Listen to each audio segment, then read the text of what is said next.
Γεια σας. Ας δούμε μια άσκηση κινηματικής με διάγραμμα.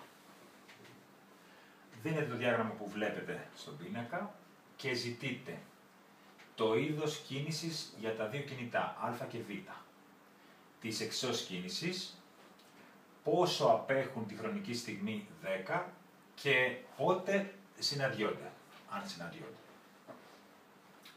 Λοιπόν, όταν έχουμε ένα διάγραμμα, θα πρέπει, ανεξαρτήτως αν μας ζητάνε ποιο είναι το είδος κίνησης και ποιες είναι οι εξώσεις κίνησης, να τις βρίσκουμε ούτως ή άλλως εμείς.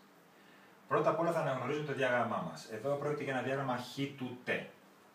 Επομένως, όσον αφορά το είδος της κίνησης, ας ξεκινήσουμε από το πιο εύκολο κινητό, το β. Παρατηρούμε ότι τη χρονική στιγμή t ίσον το 0 βρίσκεται σε έναν άξονα στο χ ίσον 10. Τη χρονική στιγμή 1, ας πούμε, βρίσκεται πάλι στο 10. 2, 10, 3, 10. Τη χρονική στιγμή 5 και ούτω καθεξής είναι συνεχώς κολλημένο στο 10. Επομένως είναι ακίνητο.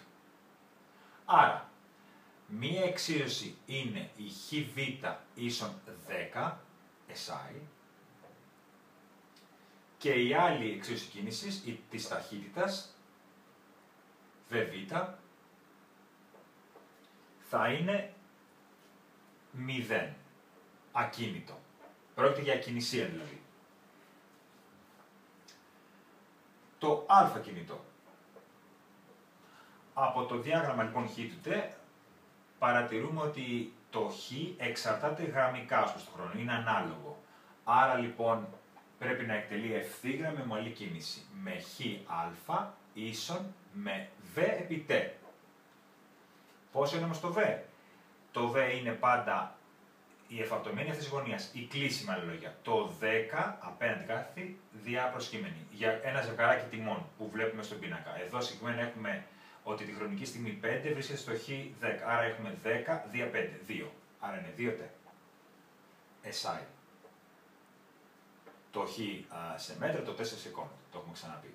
Και η ταχύτητα είναι προφανώς 2. SI. Εκτελεί ευθύγραμμη κίνηση. Λοιπόν, τελειώσαμε τις εξώσεις κίνησης. Οι εξώσεις κίνησης λύνουν όλα τα ζητούμενα λίγο πολύ για μια άσκηση. Τώρα, στο τρίτο ερώτημα ζητείτε πόσο απέχουν τη χρονική στιγμή 10. Για να βρούμε πόσο απέχουν τη χρονική στιγμή 10, αρκεί να βρούμε τα χ τους, δηλαδή πόσο διάστημα έχουν διανύσει. Πάμε λοιπόν. Την χρονική στιγμή t ίσον 10 σεκόντ, το χ του β είναι 10. Γιατί όπως έχουμε πει είναι ακίνητο, ανεξαρτήτως χρονικής στιγμής. Οποιαδήποτε χρονική στιγμή το χ είναι 10. Ενώ το χ του α θα είναι 2 επί 10. 20.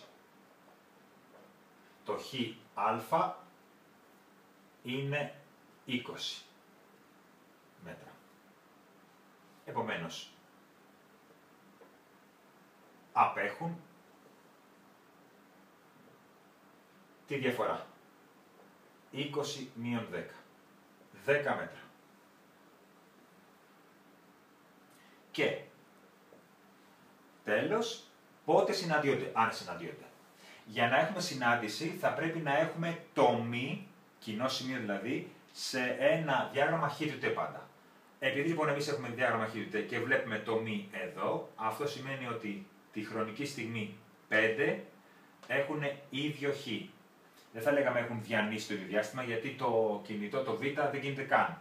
Απλά το κινητό β ήταν στο έναν άξονα από την αρχή του χρόνου που έγραφε 10 και το άλλο κινητό ξεκινώντας από τη χρονική στιγμή 0 στον άξονα στο χ ίσον το 0 προχωράει και το συναντάει και συναντιόνται τη χρονική στιγμή 5.